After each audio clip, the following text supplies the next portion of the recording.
Hello friends NCERT master series में आपका most welcome है। तो आपके लिए हम लाए हैं एनसीईआरटी मास्टर सीरीज, जिसमें हम लोग साइंस का जो एनसीईआरटी का जो पैटर्न है, जो न्यू सिलेबस है, उसको कवर करेंगे और 6 to 10 एक एक चैप्टर को कवर करेंगे और 11-12 में जो मेन पॉइंट्स है, जहां से क्वेश्चन पूछे जाते हैं, उन कॉन्सेप्ट को हम लोग क्लियर करेंगे। तो आप जानते हैं इंडिया में भाई कोई भी एग्जाम हो, जो साइंस के लिए जो सबसे बेस्ट बुक है, पूरा जितना भी बुक होता है सब उसी पे बेस्ड होता है और उसका नाम है एनसीईआरटी। तो एनसीईआरटी के पीछे सब लोग पागल रहते हैं, क्योंकि एनसीईआरटी ही बेस होता है और एनसीईआरटी अगर अच्छा से आप कर लिए तो किसी भी एग्जाम में कहीं का भी साइंस हो, आपको डर नहीं लगेगा। हर एक क्वेश्चन आपको अच्छा लगेगा, आसान लगेगा और मजा आएगा उसको बनाने में, क्योंकि आपके पास एक कॉन्सेप्ट रहेगा। तो देखिए, बहुत सारा फैक्चुअल क्वेश्चन तो हम लोग याद कर लेते हैं, लेकिन वो दिमाग में ज्यादा दिनों तक नहीं रह पाता है। लेकिन अगर थ्योरी के साथ साथ अगर कॉन्सेप्चुअल कॉन्सेप्ट भी हो और फैक्चुअल क्वेश्चन को भी अगर ध्यान रखेंगे तो ज्यादा फायदा होगा। ठीक है, तो यहाँ पे हम आपको ऐसे पढ़ाते हैं जहां से आपको कॉन्सेप्ट भी आपका पूरा क्लियर हो जाए और आपका जो फैक्चुअल क्वेश्चन है वो भी आपका यहाँ पे कंप्लीट करा देंगे और हर एक चैप्टर में आपको एमसीक्यू क्वेश्चन भी मिलेगा, जिसको कंप्लीट करके आपका जो लेवल है वो बेस्ट हो जाएगा। तो चलिए स्टार्ट करते हैं और यह जो 6 चैप्टर है उसको हम लोग कंप्लीट करते हैं। 5 चैप्टर ऑलरेडी हम लोग कंप्लीट कर चुके हैं। तो क्लास 7 का जो ये 6 चैप्टर है, छठा चैप्टर है, उसमें हम लोग पढ़ने जा रहे हैं रेस्पायरेशन इन ऑर्गेनिज्म, मतलब ऑर्गेनिज्म में कैसे रेस्पायरेशन होता है। तो चलिए समझते हैं रेस्पायरेशन होता क्या है। तो देखिए, रेस्पायरेशन का मतलब क्या होता है, ठीक है, और एक और टर्म आएगा ब्रीदिंग। दोनों का मतलब क्या होता है और ये क्यों जरूरी है। देखिए, रेस्पायरेशन का मतलब होता है ग्लूकोज को तोड़ के एनर्जी निकालना। ठीक है, तो रेस्पायरेशन का मतलब है किसको तोड़ना, ग्लूकोज को तोड़ना। और ग्लूकोज को तोड़ के क्या प्रोड्यूस करना भाई, एनर्जी प्रोड्यूस करना। क्यों भाई, क्योंकि एनर्जी से ही तो हमारा बॉडी पूरा फंक्शन करेगा और बॉडी जब तक फंक्शन करेगा तब तक हम जिंदा रहेंगे। हार्ट को काम करना है तो एनर्जी चाहिए, हैंड को काम करना है तो एनर्जी चाहिए, हम बोल रहे हैं उसके लिए भी एनर्जी चाहिए। तो एनर्जी रहेगा तब तो सारा बॉडी का पार्ट्स काम करेगा और तब हम सरवाइव कर पाएंगे। तो एनर्जी हर एक ऑर्गेनिज्म का जरूरी है, बिना एनर्जी को सरवाइव कर ही नहीं सकता। और एनर्जी कहां से आएगा, जब वो ग्लूकोज को तोड़ेगा, जब वो ग्लूकोज को तोड़ेगा। तो ग्लूकोज तोड़ने का जो प्रोसेस होता है उसी को हम क्या बोलते हैं, रेस्पायरेशन बोलते हैं। क्या बोलते हैं, रेस्पायरेशन। क्लियर हुआ। तो रेस्पायरेशन का सिंपल मतलब हो गया ग्लूकोज को तोड़ना और उसे एनर्जी प्रोड्यूस करना। ठीक है, अब रेस्पायरेशन एक प्रक्रिया होता है, उसको हम लोग अच्छे से समझ लेते हैं। तो रेस्पायरेशन का मतलब होगा किसको तोड़ना, ग्लूकोज को तोड़ना। ठीक है, और उसे क्या निकालना, एनर्जी को निकालना। अब देखिए, रेस्पायरेशन अगर नहीं होगा, आप अगर सांस नहीं ले पाते हैं, श्वसन नहीं कर पाते हैं, रेस्पायरेशन नहीं कर पाते हैं, तो फिर सारा बॉडी का जो फंक्शन है वो रुक जाएगा, क्योंकि वो एनर्जी क्रिएट नहीं कर पाएगा। तो पूरे जिंदगी जो है, एक तो हार्ट और एक आपका सांस लेना और छोड़ना, ये लगातार चलते जाता है जब तक आप जिंदा हैं। तो जब तक कोई जिंदा है तब तक सांस चलते रहेगा और उसका जो हार्ट है वो बीट करते रहेगा, वो पंप करते रहेगा। और ये दोनों में से कोई एक रुक गया, मतलब सांस, मतलब बाकी पार्ट्स, सांस रुक गया तो बाकी पार्ट्स को तो रुकना ही है। ठीक है, तो उस केस में क्या हो जाएगा, डेथ हो जाता है, कहानी समाप्त हो जाता है। तो अब हम लोग बात कर लेते हैं भाई रेस्पायरेशन होता क्या है। ठीक है, तो देखिए, ग्लूकोज को तोड़ने का, ग्लूकोज क्या है भाई, आपको बता दिए, जो हम खाना खाए हैं उसको तोड़ तोड़ के पूरा डाइजेशन हुआ है और वो डाइजेशन का जो लास्ट फॉर्म था वो क्या था, ग्लूकोज था। क्या था, ग्लूकोज। ठीक है, तो ग्लूकोज कहां से आया भाई, खाना से आया। तो जब हम ग्लूकोज को तोड़ते हैं, ठीक है, और एनर्जी निकालते हैं, तो उसको हम लोग क्या बोलते हैं, रेस्पायरेशन बोलते हैं। क्या बोलते हैं, रेस्पायरेशन। तो रेस्पायरेशन का मतलब हो गया ग्लूकोज को तोड़ के क्या निकालना, एनर्जी को निकालना। इस प्रोसेस को हम लोग रेस्पायरेशन बोलते हैं। क्या बोलते हैं, रेस्पायरेशन। अब रेस्पायरेशन जो होगा दो तरह से होता है। कितने तरह से होता है, दो तरह से होता है। कौन कौन होता है उसको समझ लेते हैं।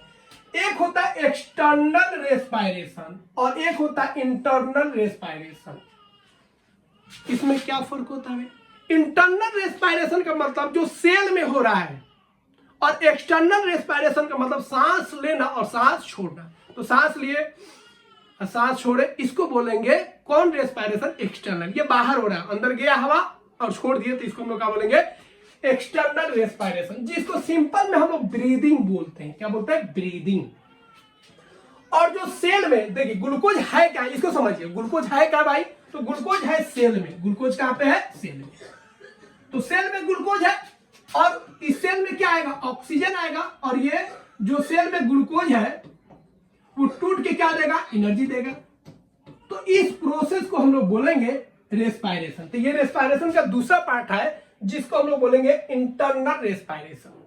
तो एक्सटर्नल रेस्पिरेशन कहां होता है समझ गए? वो लंग्स में होता है, और इंटरनल रेस्पिरेशन जो होता है वो कहां पे होता है? सेल में होता है।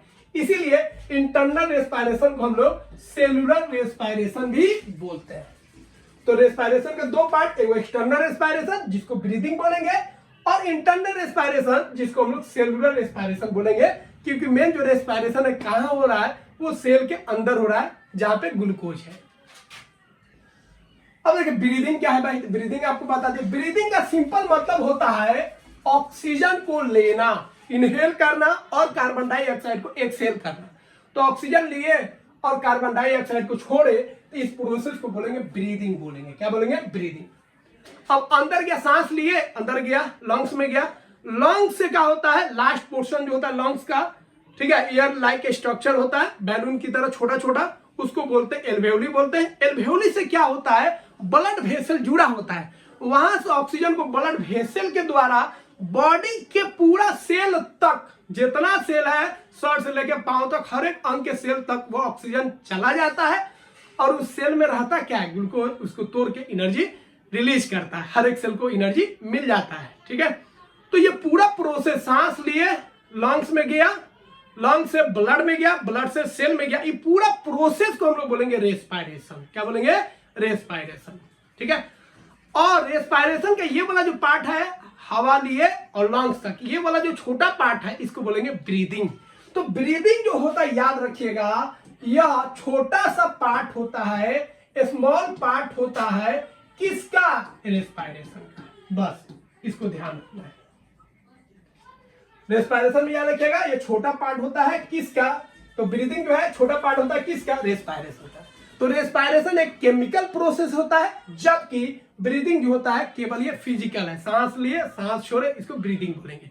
और पूरा अंदर गया, सेल तक पहुंचा ब्लड के थ्रू, तो इस प्रोसेस को हम लोग क्या बोलेंगे? पूरा सेल के अंदर गया, वहां पे ग्लूकोज को तोड़ा, उस प्रोसेस को रेस्पिरेशन बोलेंगे। ठीक है, तो ब्रीदिंग ध्यान रखिएगा, ये डिफरेंस भी समझना जरूरी है। ब्रीदिंग और रेस्पिरेशन में क्या फर्क होता है, तो याद रखिएगा, ब्रीदिंग मतलब इनहेल और एक्सहेल, और रेस्पिरेशन मतलब ग्लूकोज को तोड़ना, किसके अंदर? सेल के अंदर।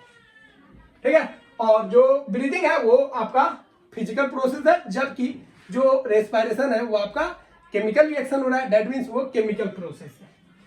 तो सेलुलर रेस्पिरेशन आपको बता दिए, यह हर एक ऑर्गेनिज्म के सेल में होता है। जितना ऑर्गेनिज्म होगा और उसका जितना सेल होगा, सब सेल में यह रेस्पिरेशन होता है। और इस रेस्पिरेशन को इसीलिए हम लोग बोलेंगे सेलुलर रेस्पिरेशन। तो रेस्पिरेशन को सेलुलर क्यों बोला है? क्योंकि ये हर एक सेल में हो रहा है। और जो एनर्जी बनता है वो किस फॉर्म में स्टोर रहता है? एटीपी के फॉर्म में स्टोर रहता है। एटीपी क्या है? तो जैसे हम लोग पैसा पैसा पैसा बात करते हैं हर जगह, मनी मनी, तो मनी को हम लोग किस फॉर्म में यूज करते हैं? करेंसी के फॉर्म में यूज करते हैं। और हमारे यहाँ का करेंसी क्या है भाई? अपने देश का तो रुपया है, उसी तरह अलग अलग देश का अलग अलग है।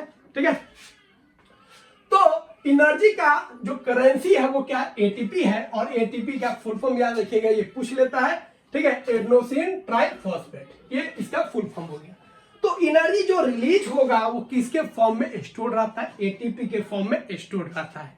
तो यह जो होता है एनर्जी का क्या है? करेंसी है। चलिए, तो यहां पे आपको बता दिया, सेल के अंदर भैया का है? ग्लूकोज है। कहां से आया है?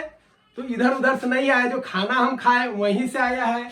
फिर हम क्या किए? ऑक्सीजन ले लिए। कहां से ले लिए भाई? बाहर से ऑक्सीजन को खींच लिए, ऑक्सीजन गया, तो यहाँ पे है ग्लूकोज, अब प्लस आ गया ऑक्सीजन, तो ग्लूकोज को ऑक्सीजन क्या करेगा, तोड़ेगा और क्या रिलीज करेगा, कार्बन डाइऑक्साइड रिलीज करेगा और वाटर भी रिलीज करेगा और एनर्जी भी रिलीज करेगा। ठीक है, तो आगे हम लोग इसको समझेंगे। तो सेल के अंदर कौन गया, ग्लूकोज खा पी के पहुंचा दी है, फिर हम लोग सांस लिए बार बार। ठीक है, और क्या रिलीज होगा, एनर्जी रिलीज होगा, वाटर और कार्बन डाइऑक्साइड। तो ये आपको ध्यान रखना है। तो ब्रीदिंग आपको बता दी, ये पार्ट होता है किसका, रेस्पिरेशन का। अगर आप चाहते हैं ये जो प्यारा सा शानदार जो पीडीएफ हम आपके लिए बनाए हैं, एकदम सिंबॉलिक बना है और डायग्राम को एकदम सिस्टमेटिक तरीके से अरेंज किया है ताकि आपको एक एक कॉन्सेप्ट डिजिटली समझ में आ जाए। तो डिजिटल दुनिया है, इसलिए जो पीडीएफ है वो भी डिजिटल है। अगर आप चाहते हैं इसको डाउनलोड करना तो कमेंट बॉक्स में लिखिए, आपको हम शेयर कर देंगे, वहां से आप उसको फ्री ऑफ कॉस्ट डाउनलोड कर लीजिएगा। ठीक है, चलिए अब हम लोग बात कर लेते हैं। जो रेस्पिरेशन है, मतलब सेलुलर जो रेस्पिरेशन है वो दो तरह का होता है, इसको समझ लेते हैं, ये मोस्ट इंपोर्टेंट है। तो रेस्पिरेशन समझ गए, रेस्पिरेशन का सिंपल मतलब हो गया ग्लूकोज को तोड़ना। ठीक है, ग्लूकोज को कहां तोड़ेगा, सेल के अंदर। लेकिन ग्लूकोज को तोड़ने के लिए कहां से काम स्टार्ट होगा, यहां से स्टार्ट होगा। सांस लेंगे मतलब ऑक्सीजन लेंगे, फिर लंग्स में जाएगा, लंग्स के थ्रू वो ब्लड वेसल के थ्रू हर एक सेल में पहुंच जाएगा। तो रेस्पिरेशन का एक लंबा प्रक्रिया होता है। ठीक है, अब रेस्पिरेशन जो होगा दो तरह का होगा। अब कोई पूछेगा भाई रेस्पिरेशन के लिए मतलब ग्लूकोज को तोड़ने के लिए, रेस्पिरेशन के लिए मतलब ग्लूकोज को तोड़ने के लिए क्या ऑक्सीजन ही जरूरी है, बिना ऑक्सीजन के नहीं होगा, होगा भाई। ऑक्सीजन रहेगा तब भी ग्लूकोज टूटेगा और ऑक्सीजन नहीं रहेगा तब भी ग्लूकोज टूटेगा। तो याद रखिएगा, अगर हम डिफिनेशन केवल यह दे देंगे तो ग्लूकोज को तोड़ना ऑक्सीजन के प्रेजेंस में, तो गलत हो जाएगा, क्योंकि रेस्पिरेशन जो है ऑक्सीजन के प्रेजेंस में भी हो सकता है और ऑक्सीजन के एब्सेंट में भी हो सकता है। ठीक है, तो ग्लूकोज को अगर हमको तोड़ना है, ठीक है, तो ये दो तरीके से टूट सकता है, एक ऑक्सीजन के प्रेजेंस में और एक ऑक्सीजन के एब्सेंट में। मतलब ऑक्सीजन नहीं रहेगा तब भी हमारा ग्लूकोज जो है C6H12O6 ये टूट जाएगा। तो रेस्पिरेशन जो है भैया ग्लूकोज का टूटना है, तो रेस्पिरेशन का मतलब हो गया, रेस्पिरेशन जो है ऑक्सीजन के प्रेजेंस में भी हो सकता है और ऑक्सीजन के एब्सेंसी में भी हो सकता है। चलिए अब हम लोग समझेंगे ऑक्सीजन के प्रेजेंस में कैसे होगा और ऑक्सीजन के एब्सेंस में कैसे होगा। तो याद रखिएगा, हर एक ऑर्गेनिज्म जो है रेस्पिरेशन करता है, वो प्लांट्स हो तब, एनिमल्स हो तब, या कोई भी जीव हो तब उसको रेस्पिरेशन करना ही है, क्योंकि रेस्पिरेशन नहीं करेगा तो एनर्जी नहीं मिलेगा और एनर्जी जब मिलवे नहीं करेगा तो उसका एग्जिस्टेंस क्या हो जाएगा, मुश्किल हो जाएगा। ठीक है, तो देखिए जब ऑक्सीजन के प्रेजेंस में अगर रेस्पिरेशन होता है तो उसको बोलते हैं एरोबिक रेस्पिरेशन, और जब बिना ऑक्सीजन के होगा तो उसको हम लोग बोलेंगे एनएरोबिक रेस्पिरेशन। क्या बोलेंगे, एनएरोबिक रेस्पिरेशन। ठीक है, तो एरोबिक रेस्पिरेशन का मतलब होता है जब रेस्पिरेशन जो है ऑक्सीजन के प्रेजेंस में हो रहा है, मतलब जो ग्लूकोज टूटेगा वो ऑक्सीजन के प्रेजेंस में टूटेगा। तो जब ग्लूकोज ऑक्सीजन के प्रेजेंस में टूटता है मतलब रेस्पिरेशन ऑक्सीजन के प्रेजेंस में होगा, तो इसको हम लोग बोलेंगे, क्या बोलेंगे, एरोबिक रेस्पिरेशन। तो एरोबिक रेस्पिरेशन जो होता है उसमें ध्यान रखना क्या क्या प्रोडक्ट बनता है, क्या क्या प्रोडक्ट बनता है। तो देखिए एरोबिक रेस्पिरेशन जब होगा तो उसमें जो प्रोडक्ट बनेगा वो ध्यान रखिएगा क्या बनेगा। तो एरोबिक रेस्पिरेशन में जो प्रोडक्ट बनता है, जैसे ग्लूकोज टूटा, ठीक है, किसके प्रेजेंस में, ऑक्सीजन के प्रेजेंस में, मतलब एरोबिक रेस्पिरेशन हुआ, तो इसमें जो प्रोडक्ट बनेगा कार्बन डाइऑक्साइड बनेगा, वाटर बनेगा और क्या बनेगा, एनर्जी तो रिलीज होगा ही। तो कोई भी रेस्पिरेशन हो एनर्जी तो रिलीज होना ही है, क्योंकि रेस्पिरेशन हो ही रहा है एनर्जी को रिलीज करने के लिए, किसको तोड़ के, ऑक्सीजन को तोड़ के। तो यहां पे देखिए जब ग्लूकोज ऑक्सीजन के प्रेजेंस में टूटा इसको एरोबिक रेस्पिरेशन बोलेंगे, और यहां पे प्रोडक्ट क्या बनेगा, carbon dioxide, water plus energy. तो इसको याद रखना है। ठीक है, इसका इक्वेशन भी आपको ध्यान रखना है। ग्लूकोज हो गया C6H12O6, ऑक्सीजन हो गया O2 बनाया carbon dioxide plus water plus energy, और ये एनर्जी किस फॉर्म में स्टोर रहता है, एटीपी के फॉर्म में स्टोर रहता है। और कितना एटीपी बनेगा वो अभी नहीं पढ़ना, 10 में पढ़ेंगे। 38 एटीपी बनता है। ठीक है, तो ये हम लोग अभी नहीं जाएंगे, अभी 7 के हिसाब से चलना है, ज्यादा 30 मार्क का नहीं बनना है, एकदम लेवल वाइज चलिए। 10 तक जैसे ही साइंस आप पढ़ लीजिएगा तब देखिएगा आपका साइंस जो है कितना स्ट्रांग हो गया, ठीक है। हर किसी से कोई भी एग्जाम हो भाई भैया, साइंस आपका एकदम बेस्ट रहेगा, मस्त रहेगा। साइंस का जो फोबिया है वो दूर हो जाएगा, ठीक है। बस समझते जाइए, और इसमें बेस्ट क्वेश्चन भी देंगे जो आपको करना है, हमको नहीं करना है, क्योंकि हम पढ़ा रहे हैं, हम समझा देंगे, उसमें बेस्ट क्वेश्चन होगा, उसको लगाएगा तब आपको लगेगा हाँ कुछ पढ़े। चलिए, तो एरोबिक रेस्पिरेशन बाय ह्यूमन में होगा, प्लांट्स में होगा, अधिकतर एनिमल और प्लांट्स में इस समय होता है। अब हम लोग बात करेंगे एनारोबिक रेस्पिरेशन, यह क्या है भाई, रेयर केस में होता है। तो हर एक ऑर्गेनिज्म में एरोबिक रेस्पिरेशन होगा, नहीं कुछ ऐसे भी एक्सेप्शन है जहां पे एरोबिक रेस्पिरेशन नहीं होता है, मतलब ऑक्सीजन के प्रेजेंस में ग्लूकोज नहीं टूटता है, तो उसको बोलेंगे एनारोबिक रेस्पिरेशन। दूसरा चीज, जो एरोबिक रेस्पिरेशन करेगा उसको एरोब्स बोलेंगे, और जो एनारोबिक रेस्पिरेशन करता है उस ऑर्गेनिज्म को एनारोब्स बोलेंगे, ठीक है। अब देखिए, ऐसा रेस्पिरेशन जो बिना ऑक्सीजन के हो रहा है या लैक ऑफ ऑक्सीजन हो रहा है, मतलब थोड़ा सा ऑक्सीजन का कमी है, तो ऑक्सीजन के एब्सेंस में या लैक ऑफ ऑक्सीजन में होगा, तो वो उस रेस्पिरेशन को हम लोग बोलेंगे, क्या बोलेंगे, एनारोबिक रेस्पिरेशन। क्लियर है। तो ऑक्सीजन होगा तो एरोबिक, और ऑक्सीजन नहीं मिलेगा और रेस्पिरेशन हो रहा है, एनर्जी रिलीज हो रहा है, तो उसको बोलेंगे एनारोबिक। इसमें ध्यान रखिएगा, एरोबिक में ज्यादा एनर्जी रिलीज होता है, जबकि एनारोबिक रेस्पिरेशन में कम एनर्जी रिलीज होता है, ठीक है। और आपको ध्यान रखना है, इसमें जो एनारोबिक रेस्पिरेशन में जो प्रोडक्ट बनेगा, अलग अलग केस में, ह्यूमन में अगर बात करेंगे तो लैक्टिक एसिड बनेगा। क्या बनेगा, लैक्टिक एसिड। और अगर ईस्ट में बात करेंगे तो वहां पे बनेगा अल्कोहल। क्या बनेगा, अल्कोहल। याद रखिएगा, आगे हम और इसको बताएंगे, ठीक है।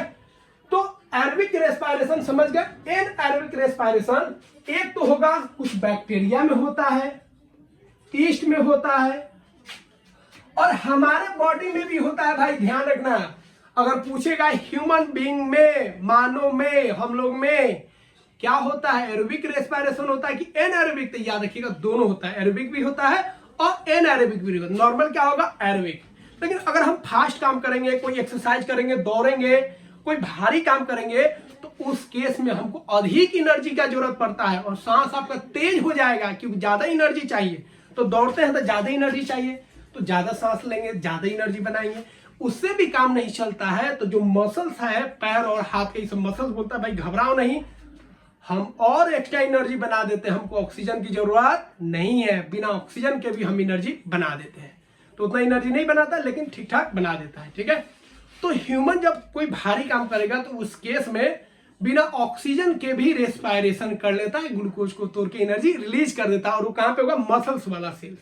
तो मसल्स वाले जो सेल होते हैं वो एनारोबिक रेस्पिरेशन कर लेते हैं। कब, जब हम भारी काम करेंगे तब, क्योंकि वहां पे एनर्जी का अधिक से अधिक जरूरत है। तो सांस तो तेज होगा ही, फिर भी सफिशिएंट नहीं होता है, ठीक है। चलिए, तो यही लिखे, एनारोबिक रेस्पिरेशन हमारे मसल्स में होता है जब हम भारी काम करते हैं, ठीक है, और ऑक्सीजन उतना सफिशिएंट नहीं रहता है, मुंह तो इतना ही भर का है, कितना लेंगे, कितना खोलेंगे, कितना भी लेंगे, तेजी से मुंह खोल खोल, फिर भी उतना एनर्जी हमको नहीं मिल पाएगा। इसीलिए मसल जो है हम लोग का, वो अपने आप बोलता भाई घबराओ नहीं, हम बिना ऑक्सीजन के भी एनर्जी बना देंगे, ग्लूकोज को तोड़ के, ठीक है। और इस केस में जो प्रोडक्ट बनाता है वो बना लेता है लैक्टिक एसिड। क्या बना लेता है, लैक्टिक एसिड। तो हमारे बॉडी में जब एनारोबिक रेस्पिरेशन होगा तो मसल सेल्स में जो प्रोडक्ट बनेगा, लैक्टिक एसिड बन गया। अब लैक्टिक एसिड जमा हो जाएगा तो इसकी वजह से जकड़न हो जाता है, ऐठन हो जाता है, मतलब जिसको बोलते हैं कि पैर हाथ बहुत दुखा रहा है, हाँ, पूरा शरीर दुखाने लगता है, जहां मसल से वहां पे ज्यादा दुखता है। खूब ज्यादा चल लीजिए या एक्सरसाइज कर लीजिए तो क्या होता है, दर्द करने लगता है, ठीक है। तो उसका इलाज हम लोग क्या करते हैं, जतवाते हैं, देह जतवा लेते हैं तो ठीक ठाक हो जाता है। क्यों होता है भाई, क्योंकि लैक्टिक एसिड क्या है भाई, जब हम देह को जाते हैं, उसको दाबते हैं, तो क्या होता है, लैक्टिक एसिड टूट जाता है, फिर से वो कार्बन डाइऑक्साइड, वाटर और एनर्जी को रिलीज कर देता है। तो जब हम देह को जातेंगे या गर्म पानी से बाथिंग कर लेंगे, या कोई थपथपा देगा अच्छा से देह जाता ही, मतलब देखते हैं देह जाता है, अच्छा से जात दिया जाता है, पूरा एकदम रिलैक्स हो जाता है बॉडी, क्योंकि लैक्टिक एसिड जो बॉडी में जमा रहता है वो खत्म हो जाता है, ठीक है। तो इसको हम लोग खत्म कर सकते हैं। जो मसल क्रैम्प्स होता है, जो ऐठन होता है, उसको हम लोग खत्म कर सकते हैं, ठीक है। कैसे खत्म कर सकते हैं बता दिए। आराम कर लीजिए तो आराम से तो होगा नहीं, जाले कोई जातेगा नहीं, ताले तो होगा नहीं। तो हम लोग का बचपन में भैया लोग थे, बहुत सारे लोग, जब घर के लोग थे बड़े सदस्य, वो लोग जतवाते थे तो हम लोग बस 25 पैसा 50 पैसा मिलता था, हम लोग खूब चढ़ के ऊपर से और पैर हाथ से पूरा अच्छा से जाते थे। ठीक है, तो इस तरीके से हम लोग बात कर सकते हैं। ठीक है, तो लैक्टिक एसिड वाला समझा दिए। हाँ, तो यही लिखे हैं जब ग्लूकोज टूटेगा, ठीक है, ऑक्सीजन के एब्सेंस में, मतलब एनारोबिक रेस्पिरेशन होगा तो क्या बनेगा, अल्कोहल बनेगा, कार्बन डाइऑक्साइड प्लस एनर्जी। ये किसमें होगा, ईस्ट में। तो ईस्ट याद रखिएगा, ईस्ट जो है एनारोबिक रेस्पिरेशन करता है या ग्लूकोज को बिना ऑक्सीजन के प्रेजेंस में तोड़ता है। और ईस्ट जो प्रोडक्ट बनाएगा अल्कोहल देगा, कार्बन डाइऑक्साइड देगा और एनर्जी तो रिलीज करेगा। इसीलिए ईस्ट का जो इस्तेमाल होता है हम लोग केक को, ठीक है, या पकौड़ा ये सब बनाने में हम लोग इस्तेमाल करते हैं, स्पॉन्जी बनाने में।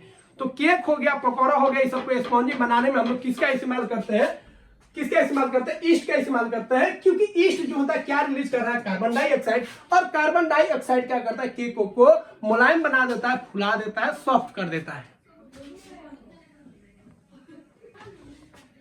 तो ये पॉइंट आपको समझ में आ गया। ठीक है, चलिए यहाँ पे आपका ह्यूमन बीइंग में होगा, मसल्स में होगा तो क्या बनेगा, लैक्टिक एसिड प्लस एनर्जी बनेगा। ठीक है, अब हम लोग बात करेंगे जो रेस्पिरेशन हो रहा है उसमें कौन कौन सा ऑर्गन सिस्टम इन्वॉल्व है। तो जो भी प्रोसेस हम लोग देखते हैं लाइफ प्रोसेस में, रेस्पिरेटरी होता, मतलब रेस्पिरेशन होता, एक्सक्रिएशन होता, ठीक है, न्यूट्रिशन होता, उसमें कुछ ना कुछ ऑर्गन सिस्टम इन्वॉल्व होता है।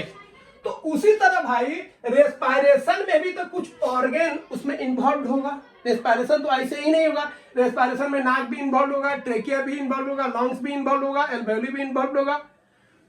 तो जो ऑर्गन सिस्टम रेस्पिरेशन में इन्वॉल्व होता है, जुड़ा होता है, उसको फंक्शन करता है, उसको हम लोग क्या बोलेंगे, रेस्पिरेटरी सिस्टम बोलते हैं। रेस्पिरेटरी सिस्टम में कौन इन्वॉल्व होता है, नॉस्ट्रिल इन्वॉल्व होता है। नॉस्ट्रिल का मतलब हो गया ये जो छिद्र है नाक का, ये जो होल है, इसी को नॉस्ट्रिल बोलते हैं, जिसके द्वारा हवा अंदर जाता है। ठीक है, और यहां से लेकर यहां तक जो पैसेज है उसको क्या बोलेंगे, नेजल कैविटी या नेजल पैसेज बोलते हैं। उसके बाद आता है हवा जो अंदर जाता है, जो विंड पाइप होता है, जिसको हम लोग क्या बोलते हैं, ट्रेकिया बोलते हैं। ठीक है, ट्रेकिया से अगला जो पार्ट्स होता है जिसमें जो एयर जाता है उसको ब्रोंकी बोलते हैं। फिर उसका भी पार्ट्स होता है, ब्रोंक्यूलस बोलते हैं। फिर ब्रोंकी के बाद जो जाता है एयर लंग्स में जाता है, और लंग्स का जो लास्ट छोर होता है, जो बैलून लाइक स्ट्रक्चर बनाता है, इसी में हवा क्या होता है, चला जाता है, और ये जो आप होल देख रहे हैं, ये स्पेयर देख रहे हैं, फूल जाता है बैलून की तरह, और अधिक से अधिक क्या करता है, ये अधिक से अधिक एयर को रख लेता है। तो जैसे ही सांस लेंगे तो ये क्या होगा, फूल जाएगा, क्योंकि ये फूल के सरफेस एरिया को क्या करता है, वॉल्यूम को बढ़ा देता है। और यह जुड़ा होगा, किससे जुड़ा होता है, ब्लड वेसल से। किससे जुड़ा होता है, एल्वेओली जुड़ा होता है ब्लड वेसल से। और ये ब्लड वेसल के द्वारा जो ऑक्सीजन है, हर एक सेल में, बॉडी का जितना सेल है सबसे कौन जुड़ा हुआ है, ब्लड वेसल। और ब्लड वेसल के थ्रू ये ऑक्सीजन चला जाता है सेल में, और ऑक्सीजन को ढोने में मदद कौन करता है, हेमोग्लोबिन करता है। ऑलरेडी हम लोग जानते हैं। ठीक है, तो लंग्स हो गया आपका, जहां पे गैस का क्या होता है, एक्सचेंज होता है। और गैस का एक्सचेंज जो होता है वो किसके द्वारा, एल्वेओली के द्वारा। ऑक्सीजन ले जाएगा किसके द्वारा, एल्वेओली के द्वारा, ब्लड वेसल में। फिर ये कार्बन डाइऑक्साइड आएगा, फिर कार्बन डाइऑक्साइड वापस यहाँ पे आएगा, फिर लंग्स में जाएगा, लंग्स से फिर बाहर निकल जाएगा। ठीक है, तो एल्वेओली जो होता है यह एयर सेक्स होता है। ठीक है, मतलब पाउच होता है जिसमें हवा भरा रहता है। लंग्स का लास्ट छोर होता है, अंगूर का जो गुच्छा होता है उसी तरह होता है।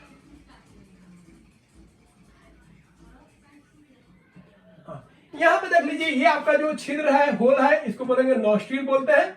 और ये पूरा आपका नेजल पैसेज हो गया, और ये जो है आपका लास्ट वाला पोर्शन, इसको हम लोग कैविटी बोलते हैं, नेजल कैविटी हो गया। फिर उसके बाद ये वाला जो पोर्शन है इसको फेरिंग्स बोलते हैं। ये मतलब खाना भी इसी रास्ते आता है और हवा भी इसी रास्ते आता है। फिर उसके बाद दोनों का रूट बदल जाता है, और अगला वाला जो भाग है इसको विंड पाइप बोलते हैं। ठीक है, इसमें क्या जाता है, एयर जाता है, विंड पाइप से क्या जाता है भाई, ये सब जो है ब्रोंकी में जाता है। ये जो पोर्शन आप देख रहे हैं इसको ब्रोंकी बोलते हैं, और इससे छोटा होता है ब्रोंक्यूलस। फिर लास्ट वाला जो छोर है इस टाइप का जो रहता है, ठीक है, एयर लाइक स्ट्रक्चर होता है अंगूर के गुच्छा की तरह, उसको हम लोग क्या बोलते हैं, उसको एल्वेओली बोलते हैं। और ये जो पसली है इसको हम लोग क्या बोलते हैं, रिब्स बोलते हैं। क्या बोलते हैं, रिब्स। और ये हो गया आपका लंग्स हो गया, दो पार्ट होता है, एक लेफ्ट पार्ट और एक राइट पार्ट। उसके बाद समझिए डायफ्राम क्या होता है। तो जो सांस हम ले रहे हैं, ये जो कैविटी है, ये जो आप देख रहे हैं रिब्स, ये पसली है, पसली के नीचे एक मसल्स होता है। सांस अगर लीजिएगा तो ये दाबेगा और सीना को आगे फेंकेगा, जब सांस छोड़िएगा तो ये ऊपर जाता है और ये नीचे जाता है। तो रिब्स जब ऊपर जाएगा तो डायफ्राम नीचे जाएगा। आगे भी बताएंगे, जब रिब्स नीचे जाएगा तो डायफ्राम ऊपर जाएगा। आप करके देख लीजिए, पता चल जाएगा। तो रिब्स हो गया, और ये पूरा हम लोग क्या बोलते हैं, इसको कैविटी बोलते हैं। ठीक है, रिब्स कैविटी। और ये आपका जो मसल है उसको क्या बोलते हैं, डायफ्राम बोलते हैं। अब ब्रीथिंग कैसे होता है उसको देख लीजिए। तो देखिए डायफ्राम और ये जो आपका रिब्स है उसका हम लोग फंक्शन देखिए। जब हवा अंदर लीजिएगा मतलब इनहेल कीजिएगा, क्या कीजिएगा, इनहेल करेंगे, हवा लेंगे, सांस लेंगे, तो ये जो रिब्स है वो ऊपर आएगा। रिब्स क्या आएगा, ऊपर आएगा। और डायफ्राम जो है यहाँ पे जो मसल्स है पेट के नीचे, वो नीचे जाएगा, वो दाबेगा और इसको आगे करेगा। तो जब हवा लेंगे, इनहेल करेंगे, तो सीना फूलेगा, मतलब रिब्स बाहर आएगा, और जो डायफ्राम है वो नीचे जाएगा। वही जब हम हवा को एक्सहेल करेंगे तो ये जो रिब्स है, ये वाला पोर्शन जो है वो अंदर जाएगा, और जो डायफ्राम है बाहर आएगा। उल्टा होगा, रिब्स बाहर तो डायफ्राम अंदर, जब रिब्स अंदर तो डायफ्राम बाहर। ठीक है, क्योंकि ये प्रेशर क्रिएट करेगा, नीचे जाएगा तब हवा बाहर आएगा। ठीक है, तो याद रखिएगा, दोनों एक दूसरे का क्या होगा, उल्टा होगा। रिब्स अंदर तो डायफ्राम बाहर, डायफ्राम जब अंदर जाएगा तो रिब्स ऊपर आएगा। अब एक चीज ध्यान रखना है, जब हम एयर लेते हैं तो देखिए एयर में हम बोल देते हैं भाई ऑक्सीजन ले रहे हैं, लेकिन पूरा एयर जो है पूरा बॉडी तक जाता है, मतलब एल्वेओली तक जाता है, और एल्वेओली के बाद केवल ऑक्सीजन जाता है। ठीक है, तो याद रखिएगा, जब हम एयर ले रहे हैं, एयर मतलब हम ले रहे हैं, क्या ले रहे हैं, नाइट्रोजन ले रहे हैं, ऑक्सीजन ले रहे हैं और कार्बन डाइऑक्साइड ले रहे हैं। कार्बन डाइऑक्साइड कितना होता है, 0.00 मान लीजिए। ऑक्सीजन कितना होता है, 21% लगभग, और नाइट्रोजन होता है 78%। तो अंदर ले लिए, फिर कुछ ऑक्सीजन जो है कार्बन डाइऑक्साइड में बदल गया, तो ऑक्सीजन लिए 21% और कार्बन डाइऑक्साइड लिए 0.04% और नाइट्रोजन लिए 78%। अब जब हम एक्सहेल करेंगे, हवा को निकालेंगे, एक्सहेल करेंगे, सांस को छोड़ेंगे, तो ऑक्सीजन कम हो जाएगा, क्योंकि वो ऑक्सीजन अब कार्बन डाइऑक्साइड में बदल गया। क्योंकि रेस्पिरेशन में ऑक्सीजन किस में बदल जाता है, कार्बन डाइऑक्साइड में। तो अब कार्बन डाइऑक्साइड आपको कितना मिलेगा, 4.4%, और ऑक्सीजन 4.4% कम हो जाएगा, मतलब ऑक्सीजन अब कितना हो जाएगा, 16.4%। तो 16 और इसको याद रखिएगा 4, और नाइट्रोजन 78 था, तो नाइट्रोजन में कोई कमी नहीं होगा, 78 लिए थे और 78% छोड़ेंगे। ठीक है, तो ये पॉइंट्स को ध्यान रखिएगा। अगला है ब्रीथिंग रेट। ब्रीथिंग रेट का मतलब क्या है, आप किस रेट से सांस ले रहे हैं। तो सांस लेने का रेट क्या, मतलब 1 मिनट में आप कितना बार सांस लिए, इसी को ब्रीथिंग रेट बोलेंगे। तो रेट ऑफ ब्रीथिंग, कितना बार आप सांस ले रहे हैं 1 मिनट में, उसी को हम लोग क्या बोलेंगे, ब्रीथिंग बोलेंगे। तो नॉर्मल जो ब्रीदिंग होता है वो कितना होता है, 15 से 18 पर मिनट होता है, किसमें, एडल्ट में। बच्चा में ब्रीदिंग ज्यादा होता है, ध्यान रखिएगा, बच्चा बहुत तेजी से ब्रीदिंग करता है, क्योंकि उसका पूरा ग्रोइंग एज रहता है, उसको ज्यादा एनर्जी का जरूरत पड़ता है, क्योंकि उसको ग्रोथ जो है उसको फास्ट करना है। ठीक है, तो बच्चा में अधिक होता है। लेकिन जो ब्रीदिंग है एक समान नहीं रहता है, अगर सोए रहेगा तो ठीक ठाक रहेगा, नॉर्मल रहेगा, चल रहा है तो कुछ और रहेगा, भारी काम कीजिएगा तो कुछ और रहेगा।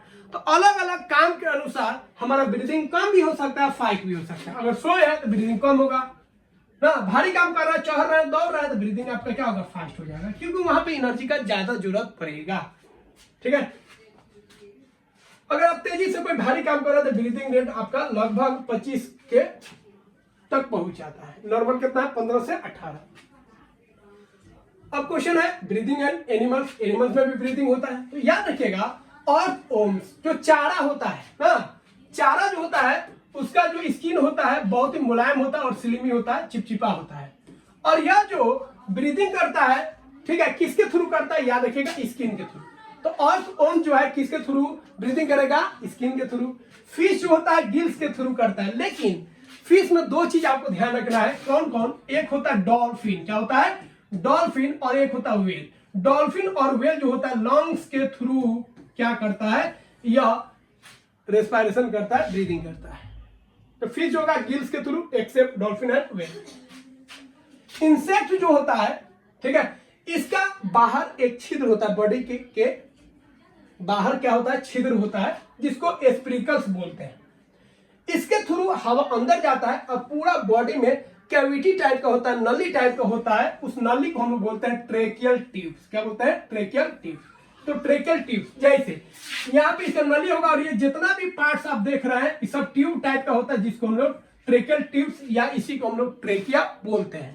तो इंसेक्ट जो होता है उसमें जो ओपनिंग होता है जिसके द्वारा हवा अंदर जाता है, जैसे नाक का हम लोग को नॉस्ट्रिल हो गया, उसके बॉडी में जो छिद्र होता है, होल होता है, जिसके द्वारा हवा अंदर जाता है, उसको एस्प्रिकल बोलते हैं। और पूरे बॉडी में जो हवा घूमता है जिस पाइप के द्वारा, उसको हम लोग ट्रेकियल ट्यूब या ट्रेकिया बोलते हैं। ठीक है, जहां पे गैस का एक्सचेंज होता है, फिर हवा देगा फिर हवा लेगा। फ्रॉक्स जो होता है याद रखिएगा, ये लंग्स के थ्रू और स्किन के थ्रू, दोनों के थ्रू ब्रीथ करता है, क्योंकि जब बाहर रहेगा तो लंग्स के थ्रू और पानी में रहेगा तो स्किन के थ्रू ये ब्रीथ कर लेता है। अब क्वेश्चन है रेस्पायरेशन इन प्लांट्स। तो प्लांट्स भी रेस्पायरेशन करते हैं, याद रखिएगा। तो दिन में प्लांट्स रेस्पायरेशन भी करते हैं और फोटोसिंथेसिस भी करते हैं एक साथ, लेकिन रात में केवल ये रेस्पायरेशन करते हैं, फोटोसिंथेसिस नहीं करते हैं, क्योंकि इसमें सनलाइट का आवश्यकता होता है, जैसा कि आप जानते हैं। ठीक है, तो याद रखिएगा प्लांट जो होगा हमेशा रेस्पायरेशन करेगा और रेस्पायरेशन में वो कार्बन डाइऑक्साइड को रिलीज करेगा और ऑक्सीजन को लेगा, जबकि फोटोसिंथेसिस में क्या करता है, कार्बन डाइऑक्साइड लेगा और ऑक्सीजन छोड़ेगा। लेकिन दोनों का तुलना करेंगे, कार्बन डाइऑक्साइड ले भी रहा है छोड़ भी रहा है, ऑक्सीजन ले भी रहा है छोड़ भी रहा है, तो ऑक्सीजन ज्यादा रिलीज करेगा कम लेगा, कार्बन डाइऑक्साइड ज्यादा लेगा और कम छोड़ेगा। याद रखिएगा, इन के मन में बिठा लीजिएगा, भाई कार्बन डाइऑक्साइड छोड़ भी रहा है ले भी रहा है, क्या फायदा है प्लांट से। ठीक है, ऑक्सीजन ले भी रहा है छोड़ भी रहा है, तो क्या फायदा है। ओवरऑल हम बात कर रहे हैं। तो दिन के समय भाई दोनों काम कर लेता है और रात में केवल ये रेस्पायरेशन करता है, क्योंकि ये बिना सनलाइट के नहीं कर सकता है फोटोसिंथेसिस। ठीक है, अब अगला क्वेश्चन है भाई रेस्पायरेशन किसके थ्रू होगा प्लांट्स में। तो प्लांट्स में जो रेस्पायरेशन होता है वो लीफ के थ्रू होगा, छोटा छोटा इसमें छिद्र होता है, जिसको हम लोग क्या बोलते हैं, स्टोमाटा बोलते हैं। और ये स्टोमाटा में गैस का एक्सचेंज होगा, वाटर वेपर आएगा, बाहर निकलता है इसके थ्रू। ये स्टोमाटा आपका बंद हो गया और ये जो गेट है स्टोमाटा का, जो स्टोमाटा को बंद करता है खुलता है, इसको गार्ड सेल बोलते हैं। और ये जो ओपनिंग है इसी को हम लोग स्टोमाटा बोलते हैं। इसके थ्रू कार्बन डाइऑक्साइड जाएगा बाहर आएगा, ऑक्सीजन जाएगा बाहर आएगा, और इसी के थ्रू वाटर भी बाहर निकलता है। अब एक एनसीईआरटी क्वेश्चन कर रहा है कि क्या प्लांट्स रूट्स भी रेस्पायरेशन करते हैं, तो बोलेगा हाँ, प्लांट्स रूट्स भी होता है वो भी रेस्पायरेशन करता है। याद रखिएगा कैसे करता समझ जाइए। देखिए प्लांट्स रूट जब जमीन के अंदर होता है तो उस जमीन में बहुत सारा जगह रहता है, स्पेस रहता है, उस स्पेस में क्या रहता है, हवा रहता है। तो प्लांट्स का रूट जो होता है वो भी रेस्पायरेशन करता है। इसीलिए अब पानी अगर दे रहे तो ठीक ठाक है, लेकिन ऐसा प्लांट्स है जिसको आप पॉट में रखे हैं, जिसको आप इस तरह रखे हैं, मतलब खेत में नहीं है। खेत में अगर पानी डालेंगे तो पानी तो फैलेगा, लेकिन अगर आप इसमें पानी को डालते हैं, ठीक है उसके लिए पानी, लेकिन अधिक पानी डाल दीजिएगा तो जितना भी पोर है, जितना भी छिद्र है, ये सब बंद हो जाएगा और रूट्स जो है वो सांस लेना, इनहेल करना बंद कर देगा, जिससे प्लांट जो है उसका ग्रोथ रुक सकता है, वो डाई कर सकता है। ठीक है, तो ये पॉइंट भी ध्यान रखिएगा, ये एनसीईआरटी का है। तो यहाँ पे फ्रेंड्स हम लोग क्लियर कर लिए रेस्पायरेशन क्या होता है, ब्रीदिंग क्या होता है, प्लांट्स में किस तरह होता है नहीं होता है। अब इस पे बेस्ड कॉन्सेप्चुअल क्वेश्चन है, ठीक है, जिसको आपको करना है, हमको नहीं करना है, क्योंकि सारा चीज आपको बता दिए। रेस्पायरेशन क्या होता है आपको बताना है, कौन सा इसमें पार्ट होता है रेस्पायरेशन का वो बता देना है। ठीक है, एटीपी का मतलब क्या है, फुल फॉर्म क्या है, ये सब बता देना है, उसका काम क्या है, कौन सा इक्वेशन रिप्रेजेंट करता है एरोबिक रेस्पायरेशन, ये सारा क्वेश्चन आपको करना है। और इसका लिंक हम पीडीएफ में दे देंगे, वहां से आप इसको डाउनलोड कर लीजिएगा और इसका जो क्वेश्चन है उसका आंसर आप कमेंट बॉक्स में जरूर दीजिएगा, अगर आप सीरियस स्टूडेंट हैं तब। और चैप्टर वाइज अगर आप तैयारी करते हैं, बहुत कम समय में पूरा एनसीईआरटी आपका 6 to 10 कंप्लीट हो जाएगा। तो आई होप यह वीडियो आपको काफी अच्छा लगा होगा, और कोई भी अगर फीडबैक है तो आप उसको जरूर बताइए, हम उसको इम्प्रूवमेंट करेंगे।